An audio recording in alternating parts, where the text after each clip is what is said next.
সমাজে রন্ধ্রে রন্ধ্রে দুর্নীতি, কিছু দুর্বৃত্তদের হাতে জিম্মি আমাদের গোটা সমাজ ব্যবস্থা। অন্যায় আর অপরাধের সকল চিত্র নিয়ে হাজির হয় টিম এশিয়ান ইনকোয়ারি।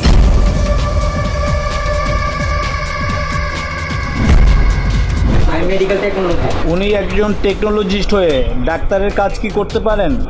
যে ডাক্তার দিবে তার এখানে সিল স্বাক্ষর থাকবে, এটা কি আছে? ডাক্তারের কাছে আসলে যদি টেস্ট দেয় তাহলে তারা কি পড়াশোনা করে ডাক্তার ডাক্তার ঠিক করেন আপনারা এইভাবে বলবো না, আলোচনা করেছে কারণ আমার বাচ্চা হাত ধরে না। তারা বলছে যে অনেক 3 দিন আগে বাচ্চা মারা গেছে, সিরিয়াস অবস্থা, এক্সপায়ার ওষুধে ভরা। আবেদন সরকারি টাকা জমা দিচ্ছি, আবেদন করছি, আবেদন করে জমা দিচ্ছি। আপনার এই প্রতিষ্ঠানের কি ছাত্র আছে? এটা পরে আপনার সাথে কথা বলবো। তো কথা বলবো।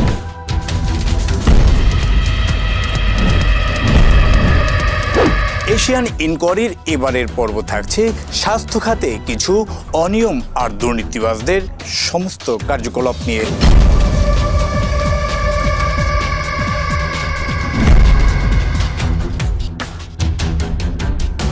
লোভী আর অসাধু ব্যবসায়ীরা দ্রুত টাকা কামানোর অন্যতম মাধ্যম হিসাবে এখন চিকিৎসা খাতকে ব্যবহার করছেন। ইচ্ছেমতো ভুয়া ডাক্তার, অনভিজ্ঞ নার্স, আয়াদের দিয়ে ইনজেকশন পুশ সহ নানা অবৈধ কাজ করে চলেছেন হাসপাতাল ও ডায়াগনস্টিক সেন্টারের মালিকরা। আপনি কোথা থেকে কোর্স করেছেন? আমি কোর্স করি না, আমি নতুন আসছি। 2 মাস বেবি আমাকে ভিডিওতে নিয়ে কেন নেওয়া যাবে না? কারণ আমি তো মানে পেজটা একটা যদি অনলাইনে যাই তাহলে আমার হয়তো পরিবারে ইউজ করতে পারি। আমি বলতে চাইবো এরকম করি কম বড় যদি আপনাদের আমাদের 5টা 10টা দোকান বাড়াইতে হয়, কিন্তু রাখিলো এই দোকান বাড়াইতে হয়, যদি সুন্দর বড় না এরকম হবে না।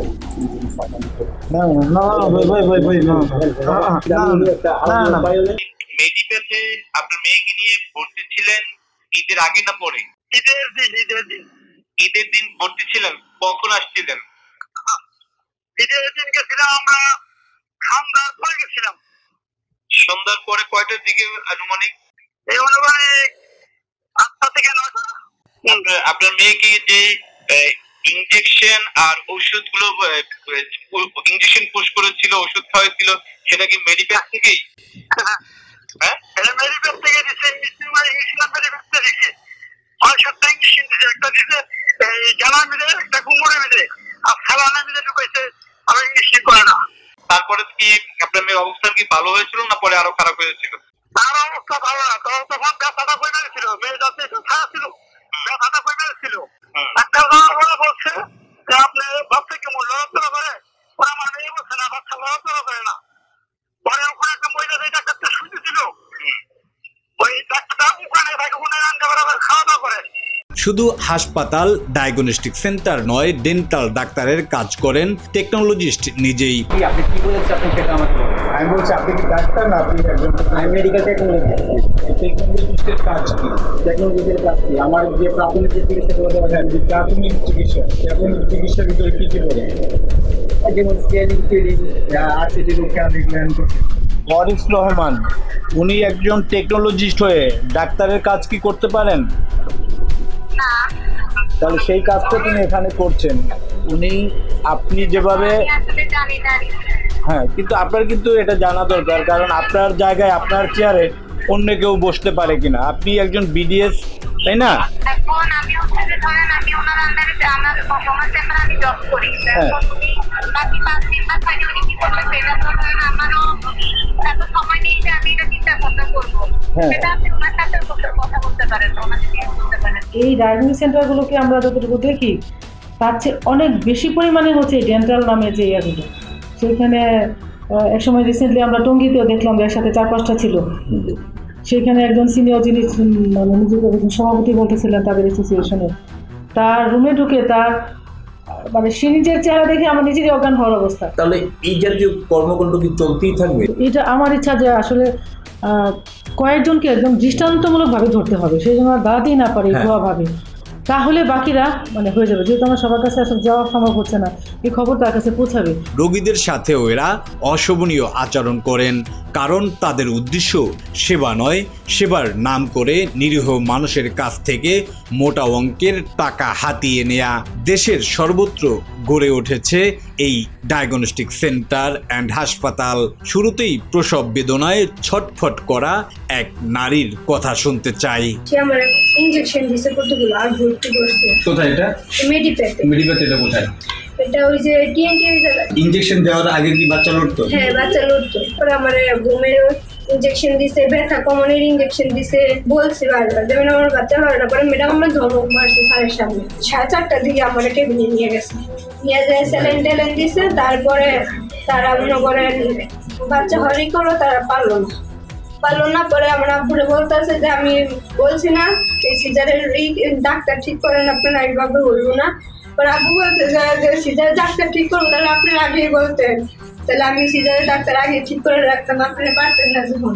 এদিক দেওয়ার আমার হাজবেন্ডে বলতেছে যে আপনি এদিকে সিগনেচার করেন, সিগনেচার ছাড়া রুগী দেওয়া যাবে মানে। হ্যাঁ, সিগনেচার করবো না। আব্বু বলতেছে সিগনেচার করা যাবো না, আমি আবার আমার মাইয়া দিয়ে গেলো তারপরে সিগনেচার করবো। বলতেছে না, এটা জুরি করে রাখবো। জোরপূর্বক স্বাক্ষর। হ্যাঁ, তারপরে আমার স্বামী তো এত কিছু বোঝে না, দেখতেছে আমি দেখতে পারি অনেক ইয়ে করতে, খারাপ অবস্থা আমার। তারপরে আমার স্বামী তাড়াতাড়ি করে সিগনেচার করছে, তারপরে বের করছে। তারা না পারতো যখন, তাহলে তারা আবার ছেড়ে দিত। ছেড়ে দিয়ে বলতো যে আমরা পারবো না, আপনি অন্য হসপিটালে নিয়ে। তারাও বলেন কোনো টেস্ট করে নাই, সে ভিতরে তারা সিজারে গেছে, তখন বাচ্চা এসে মারা গেছে। বাচ্চা আবার বাড়ি নিয়ে গেছে 3 দিনের দিন, 15 দিন ইনজেকশন আবার নিয়ে গেছে। এবার গরিব বাবার আর্তনাদ। তার মেয়ের এমন অবস্থার জন্য দায়ী যে প্রতিষ্ঠান, সেসব প্রতিষ্ঠানের বিরুদ্ধে আইনগত ব্যবস্থা গ্রহণ করার। আশা করা ডাক্তার না থাকে তারা সুই দিচ্ছে দেয়া আমাকে বলে এই মেডিসিন নিল, এরপর মেডিসিন নেই 500 টাকার মেডিসিন এনেছি, তারা এখানে সুই দিছে স্যালাইনের লগা দিছে। এসব অবৈধ হাসপাতাল ও ডায়াগনস্টিক সেন্টারগুলোতে চিকিৎসা নিতে এসে অনেকেই ঢলে পড়ছেন মৃত্যুর দিকে। মানুষ কিন্তু খুব সহজ সরল মনে তাদের কাছে আসে প্রাথমিক চিকিৎসাগুলির জন্য, হসপিটাল বা ডাক্তারের কাছে পরবর্তীতে যায়। এখন প্রথম অবস্থায় যদি মানুষটা ভুক্তভোগী হয় বা অপচিকিৎসার শিকার হয়, পরবর্তীতে তার জীবনের ভয়াবহতা কি নেমে আসে তা একজন ভুক্তভোগী ভালো বলতে পারে।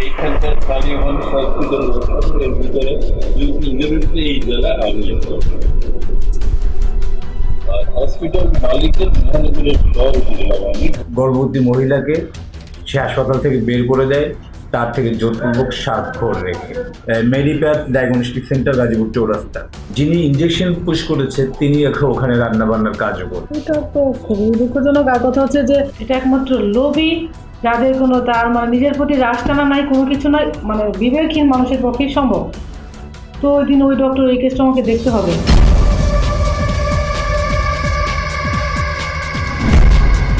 দীর্ঘ 12 বছর যাবৎ রোগীদের সাথে প্রতারণা করে টাকা হাতিয়ে নেয়ার অভিযোগ রয়েছে এক ভুয়া ডাক্তারের বিরুদ্ধে। বিস্তারিত জানাবো একটা বিজ্ঞাপন বিরতির পর।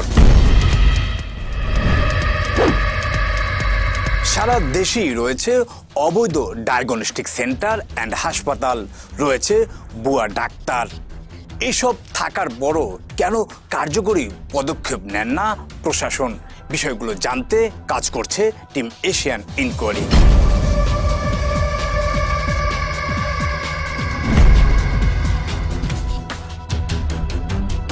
এশিয়ান ইনকোয়ারি টিমের কাছে তথ্য আসে ওসমান গনি নামের এক প্রতারকের বিষয়ে।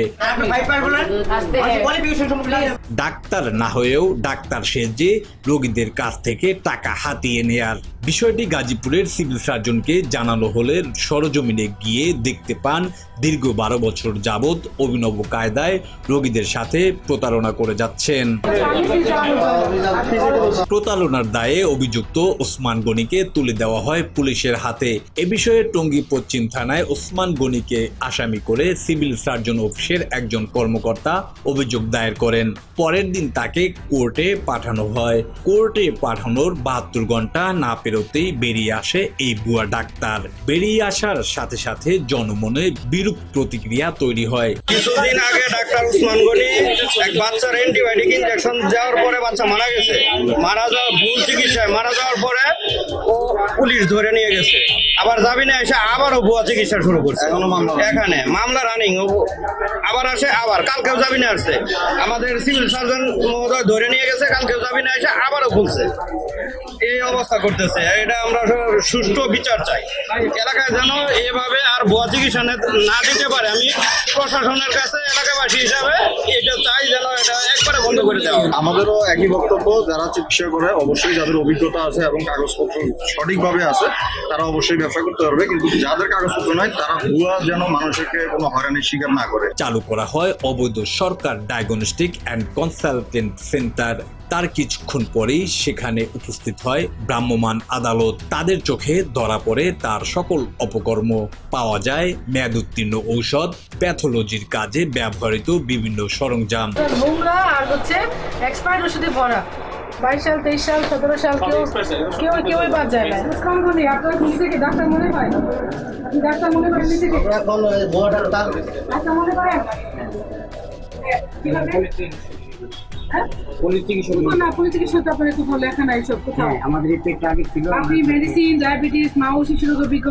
Doctor Usman Gani, D.Pharm, PCB, এসব কর্মকাণ্ডের কারণে প্রতিষ্ঠানটিকে সিলগালা করেন ভ্রাম্যমাণ আদালত। যেহেতু এটা লাইসেন্স প্রতিষ্ঠান এবং এখানে চিকিৎসা প্রদান করা হয় এবং জনগণের কাছ থেকে আমরা ভয়াবহভাবে আইন বহির্ভূতভাবে চিকিৎসা প্রদান করা হচ্ছে, যেটা জনস্বাস্থ্যের জন্য এবং জনগণের জন্য হানিকারক। এই জন্য আমরা এটাকে আজকে আইনের অধীনে। পল্লী চিকিৎসকের নামে কিছু অসাধু ডাক্তার আছে, এরা মানুষকে ওই সরলতার সুযোগটা নিয়ে তাকে ওরকম একটা ভাঙ্গা ঘরে মানে কোনো ব্যবস্থাপনাহীন ওখানে নিয়ে যায়। এই জাতীয় কর্মকাণ্ডের বিরুদ্ধে আপনাদের করণীয় কি? আমাদের করণীয় তো আছেই, চলতেছে, আপনারা সেটা জানেন। মাঝে মাঝে ভুয়া ডাক্তারকে ধরা হয়। যদি আমাদের সন্ধানে আসে যে সে আসলে ডাক্তার না, এরকম অতীতেও আমরা এরকম বেশ কয়েক বছর ধরে গাজীপুরে কাজ করতেছে, এরকম ডাক্তারকে ধরা হয়েছে। আর এরকম অনুমোদিত যে রেজিস্ট্রেশনবিহীন যে ডায়াগনস্টিক সেন্টার, ক্লিনিক, তাদের জন্য আমাদের কার্যক্রম সবসময় চলমান, কিন্তু একদম সব কিছু রেখে তাদের পিছনে লেগে থাকা তো আমাদের পক্ষে সম্ভব হয় না। আমাদের প্রচুর রুটিন ওয়ার্ক থাকে।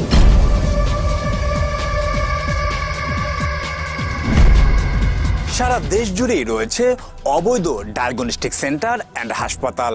অভিযোগ রয়েছে উপজেলা স্বাস্থ্য কমপ্লেক্সগুলোতে চিকিৎসার ক্ষেত্রেও অবহেলার।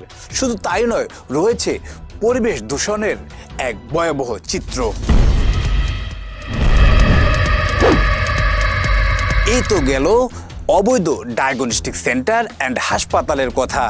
এবার একটু আপনাদেরকে দেখাতে চাই গাজীপুর জেলার শ্রীপুর উপজেলার উপজেলা স্বাস্থ্য কমপ্লেক্সের কিছু অনিয়ম।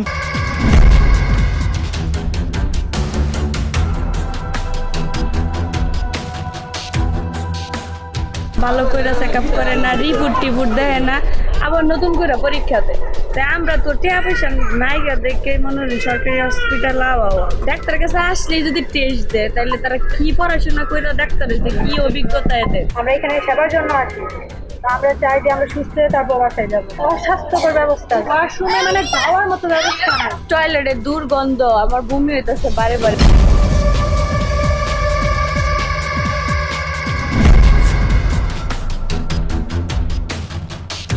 এক পলকে দেখে নেওয়া যাক কিছু নিবন্ধনহীন ডায়াগনস্টিক সেন্টার অ্যান্ড হাসপাতাল।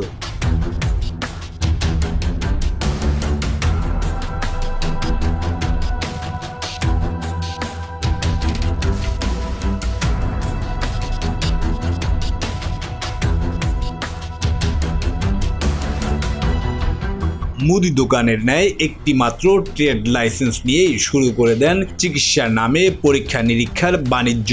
এসব ডায়াগনস্টিক সেন্টারে কিছু দালাল থাকে, বিভিন্ন ফার্মেসিতে গিয়ে কমিশনের কথা বলে রোগীদের ভাগিয়ে নেন। বিভিন্ন পরীক্ষার জন্য নির্ধারিত দামের চেয়েও 10% কম দেখিয়ে রোগীদের মন জয় করার চেষ্টা করেন। রিপোর্টের বিষয়ে সিভিল সার্জন বলা আছে আপনাদের ল্যাবে বাধ্যতামূলক একজন প্যাথোলজিস্টের নাম থাকতে হবে, প্যাথোলজিস্ট থাকতে হবে। যারা পরীক্ষা নিরীক্ষার কাজ করেন তারা অনেকেই ডিগ্রিধারী টেকনোলজিস্ট নয়। শুধু তাই নয়, যে রিপোর্টগুলো ডেলিভারি করেন সেই রিপোর্টগুলো শুধুমাত্র টেকনোলজিস্টের স্বাক্ষর দিয়েই ডেলিভারি করা হয়, অথচ সেই রিপোর্টগুলো একজন প্যাথোলজিস্ট স্বাক্ষর করার পর সেই রিপোর্ট ডেলিভারি করার কথা দেখতে পায়নি আমাদের এশিয়ান ইনকোয়ারি টিমের সদস্যরা। আমাদের সিগমা ডায়াগনস্টিক ল্যাবের সব রিপোর্ট রেডি, এখন শুধু রোগী আসবে আর রিপোর্টটা নিয়ে যাবে। ডাক্তারের স্বাক্ষর না দিয়ে আপনার এই রিপোর্টগুলো কেন ডেলিভারি করেন? ডাক্তারের সিগনেচার সহ দেয়, অনেক সময় দেখা যায় রোগী আপনার রিপোর্ট দিয়ে যেতে মারাও যেতে পারে, এমনি দিয়ে দেয়। আপনার এই প্রতিষ্ঠানের কি ছাড়পত্র আছে? এটা পরে আপনার সাথে কথা বলবো। হ্যাঁ, পরে না একটু না, আমরা তো এখন কথা বলছি। আমি আপনার সাথে কথা বলতে না, কেন কথা না, আমি ডায়াবেটিস রোগী, আমাকে ডিস্টার্ব করবেন না। আমি আপনার ডিস্টার্ব অবশ্যই তো আমি একটু কথা বলবো। না না, আমি যা পারেন করবো না। আপনি আপনার সাথে তো কথা বলতে হবে। কথা বলার সময় নেই। আপনি কে? হ্যাঁ, আপনি কি এগ্রিডিভিটি কার্ড আছে? অবশ্যই সব আছে। একটু কথা বলে যান। কথা বলবো না। হ্যাঁ, বেশিরভাগ ডায়াগনস্টিক সেন্টার এবং হাসপাতালগুলোতে প্রবেশের পর দেখা যায় ডাক্তারের বিশাল বড় নামের তালিকা।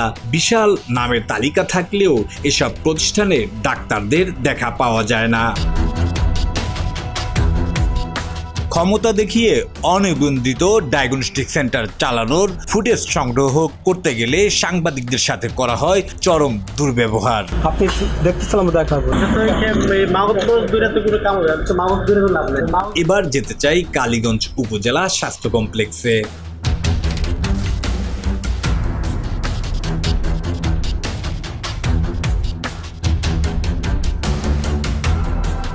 কিনে আনতে হবে, কিনে আনানোর লাগে। বাইরে থেকে কিনে আনতে বলে কে? যারা এই যে চিকিৎসা করে তারাই। সবই আছে বাইরে থেকে, ডাক্তার বলে দিয়েছে। কোনো ওষুধ ফ্রি দেয় নাই? কোনো ওষুধ আমার ফ্রি দেয়নি। এখন পর্যন্ত কোনো ডাক্তারই আমার দেখছে না। সরকারি ভাড়া হইলো 800 টাকা, আর ভাড়া নিতে 1600 টাকা। সরকারি যে ড্রাইভারটা আছে এই ড্রাইভারটা তারা বসায় রাখছে, টিএস সাহেবের যে ড্রাইভার, এই ড্রাইভার দিয়ে গাড়ি চালাচ্ছে তারা। এইখানে যে রোগীকে ইনজেকশনটা পুশ করা হয়েছে সে বিভিন্ন রোগে আক্রান্ত থাকতে পারতো, সেটার মাধ্যমে তার ভিতর এতে ইনফেকশন হতে পারতো, তার ভিতর সেই জীবাণু ছড়াতে পারতো। রাখছে এখন হয়তো ফেলবে, মানে রাখার নিয়ম নাই। সেখানে তো কেউ নেই, এখানে রাখার নিয়ম নাই, টেবিলও রাখার নিয়ম নাই। আপনি ইউজ করবেন, হয়তো অনেক পেশেন্ট তো ইনডোর হয়তো ইনজেকশন দিয়েছে না, অনেক পেশেন্ট নেই। কাপাসিয়া স্বাস্থ্য কমপ্লেক্সের কর্মকর্তা বলেন তার প্রতিষ্ঠানের অবস্থা সবচেয়ে ভালো। আমরা চেষ্টা করতেছি হাসপাতাল সুন্দর করার জন্য, মানুষজনকে সেবা দেওয়ার জন্য, যেন আমাদের সাথে রোগীদের সম্পর্ক আরো বাড়ে। আমরাও দেখতে চাই এই কথার বাস্তবতার মিল আছে কিনা। সরজমিনে অনুসন্ধান করতে গিয়ে দেখা যায় উপজেলা স্বাস্থ্য কমপ্লেক্সের পরিবেশ অত্যন্ত ভয়াবহ। যত্রতত্র রাখা হয়েছে চিকিৎসায় ব্যবহার করা নানা চিকিৎসা সরঞ্জাম। জীবাণুমুক্ত না হওয়া এসব ফেলে রাখা বস্তু থেকেও অন্য রোগীদের মাঝে সহজেই আক্রান্ত ব্যক্তির জীবাণু ছড়াতে পারে। খুবই খুশি হয়েছি যে আপনি আমাকে ভুলটা দাঁড়াইতে পারছেন। বাথরুমে একটু অপরিষ্কার ছিল, তারপর হচ্ছে 2-3টা সিরিঞ্জ ছিল, কিছু জিনিস বাইরে আছে। আমি আগেই বলছি যে আমাদের স্টোরের সমস্যা, হয়তো আশা করি আগামীতে এই সমস্যাটা থাকবে না। এছাড়াও অনুসন্ধান চলাকালে এসব স্বাস্থ্য কমপ্লেক্সের বেশিরভাগেরই দায়িত্বরত প্রধানকে খুঁজে পাওয়া যায়নি। কালিয়াকৈর উপজেলা স্বাস্থ্য কমপ্লেক্সে প্রবেশ করতেই দেখা যায় নোংরা দুর্গন্ধযুক্ত এই পরিবেশেই চলছে চিকিৎসা প্রদান। জরুরি বিভাগের ডাক্তারকেও পাওয়া যায়নি। জরুরি বিভাগ তো তার সার্বক্ষণিক ডাক্তার থাকবে, এখন তো নেই। এখানে কাজ শিখতেছে? জি, কত 40-42 জন সম্ভবত। 1 মাস হয়েছে আমার। মা ও শিশু স্বাস্থ্য সুরক্ষা, যে পরিষ্কার পরিচ্ছন্ন থাকবে এই জিনিসটা লোক নাই, নোংরা পরিবেশ ওইভাবে থাকতেছে, বুঝছেন? এটা খুব দুঃখজনক ব্যাপার, খুব খারাপ লাগলো। তারপরে এখানে যে যারা তত্ত্বাবধায়কে থাকে ওরকম টেক কেয়ার নাই। এখানে কি সরকারি কর্মকর্তা হয়ে সরকারি কাজে অবহেলা করছে না? অবশ্যই 100% অবহেলা করছে। খাবার প্রদান করা হয়, সেই খাবারের গুণগত মান যেমনি ঠিক নেই তেমনি নেই পর্যাপ্ত পরিমাণ খাবারের ব্যবস্থা। যথেষ্ট না। 1 নম্বর যান স্যারেদের সাথে কথা বলেন, এটা আমাদের সাথে বলেন। এই বিষয়গুলো নিয়ে কথা হয় কালিয়াকৈর উপজেলা স্বাস্থ্য কমপ্লেক্স কর্মকর্তার সাথে। মেডিকেল স্টুডেন্ট জরুরি বিভাগে আমরা ডাক্তারও পাইনি। এই খাবারের জন্য কত টাকা বাজেট হয়? খাবারের জন্য 175 টাকা বরাদ্দ প্রতিদিন। ফাইলের এক্সটেন্ড ডিউশন যেটা, এটা তো মেয়াদ উত্তীর্ণ আছে 3 বছর। বিষয়টা আমরা কিভাবে দেখছি? আচ্ছা, এটা আমরা রিকুইজিশন দিয়ে রাখছি, যদি পাই আমরা নতুন রিপ্লেস করবো। আর এমন না যে ওইটা হয়তো আগুন নেভাতে পারবে না, কিন্তু ওইটা যে নিজে আগুন জ্বালাবে সেটা কিন্তু না। আপনি যে বলতেছেন ক্ষতিকারক না। এশিয়ান ইনকোয়ারি টিম কথা বলতে চায় গাজীপুর পরিবেশ অধিদপ্তরের কর্মকর্তার সাথে। আমাদের দায়বদ্ধতা তো আছে, আমরা পরিবেশ সুরক্ষার জন্য বর্জ্য ব্যবস্থাপনা, ডায়াগনস্টিক সেন্টার, ক্লিনিকগুলোর যে বর্জ্য ব্যবস্থাপনা সেগুলো নিয়ে আমরা কাজ করি। তো কাজ করতে গেলেই তো তাদের ছাড়পত্র বাধ্যতামূলক হয়, এবং সেই ছাড়পত্র যাদের নাই তাদের বিরুদ্ধে আমাদের অ্যাকশন চলমান আছে এবং এটা থাকবে। এগুলো সংক্রামক বর্জ্য এবং এই ধরনের সংক্রমিত বর্জ্য থেকে সংক্রমণ ঘটতে পারে, অর্থাৎ রোগ ছড়িয়ে পড়তে পারে সাধারণ অন্যান্য রোগীদের মাঝে। সুতরাং এই ধরনের বর্জ্যগুলো খুবই ঝুঁকিপূর্ণ বর্জ্য। সাধারণত জরিমানা করা হয় ওইসব প্রতিষ্ঠানকে যাদের ছাড়পত্র আছে, এবং অর্থাৎ তারা ছাড়পত্রের শর্ত ভঙ্গ করায় তাদেরকে জরিমানা করা হয়। এবং ছাড়পত্র দেওয়ার অন্যতম শর্তই থাকে তার প্রতিষ্ঠানটা বা ওই ভবনটা বাণিজ্যিকভাবে তোলা হয়েছে কিনা। আবাসিক প্রতিষ্ঠান হলে সেক্ষেত্রে আমরা সেই প্রতিষ্ঠানকে ছাড়পত্র দেই না। এবং যেসব প্রতিষ্ঠানের ছাড়পত্র নাই এবং তাদের ছাড়পত্র দেওয়ার সুযোগ থাকে না, সেসব প্রতিষ্ঠানের আমরা সেবা সংযোগ বিচ্ছিন্ন করি এবং তাদের কার্যক্রম বন্ধ করে দেই। ছাড়পত্র নাই, কেন নাই সেটার জন্য তাকে জরিমানা গুনতে হয়। গড়ে তোলার মতো পরিবেশ না থাকে তার প্রতিষ্ঠান সেখান থেকে আমরা অপসারণ করার সদর দপ্তরের যে নির্দেশনা আসে সেটা আমরা বাস্তবায়ন করি। উপজেলা স্বাস্থ্য কমপ্লেক্সের পরিবেশের এমন বেহাল দশা এবং নিয়মিত ডিউটি না করেও সুবিধাভোগী কর্মকর্তাদের বিষয়ে কথা হয় গাজীপুরের জেলা প্রশাসক এবং সিভিল সার্জনের সাথে। পেশেন্টের কোনো ভাইরাল ডিজিজ থাকে সেটাও তার ছোঁয়াচে হয়ে যেতে পারে। যখন এটা নির্দেশনা আসবে অবশ্যই সেটা পালন করতে হবে। আমাদের যে উপজেলা স্বাস্থ্য কমপ্লেক্সগুলো আছে সেগুলোর মান যথেষ্ট ভালো। উপজেলা বিশেষ করে আপনি যদি কাপাসিয়ায় যান, কাপাসিয়া উপজেলা স্বাস্থ্য কমপ্লেক্স থেকে আমরা পেয়েছি যে বারান্দায় আপনার এই ইউজেবল সিরিঞ্জ পড়ে আছে, ওখানে ভর্তি রোগীরা আছে, তাদের বাচ্চারা ওখানে হাঁটাচলা করছে। সেটাও তো তাদের যারা ক্লিনিংয়ের কাজে থাকেন তাদের কোনো অবহেলা থাকবে। আমি উপজেলা নির্বাহী অফিসারকে জানাবো, স্বাস্থ্য কমপ্লেক্সে যিনি ইউএচএফও আছেন তিনি যেন এই বিষয়টা আরও দেখভাল করেন। এবং টিএসও তিনি অফিসেই আমরা 2 দিন গেছি, 2 দিন তাকে পাইনি।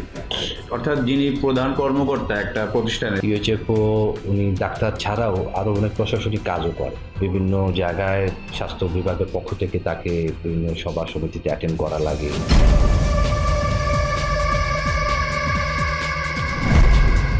দেখতে দেখতে অনুষ্ঠানের একদম শেষ মুহূর্তে আমরা চলে এসেছি। সুনির্দিষ্ট কোনো তথ্য থাকলে আমাদেরকে জানাতে পারেন স্ক্রিনে দেয়া এই নাম্বারে। ঘড়ির কাঁটা বলছে যাওয়ার সময় হয়েছে, তো যাবার আগে কথা কিন্তু একটাই, ভয় পেয়ে ফিরে যেতে এই পেশায় আসি নাই। আল্লাহ হাফেজ।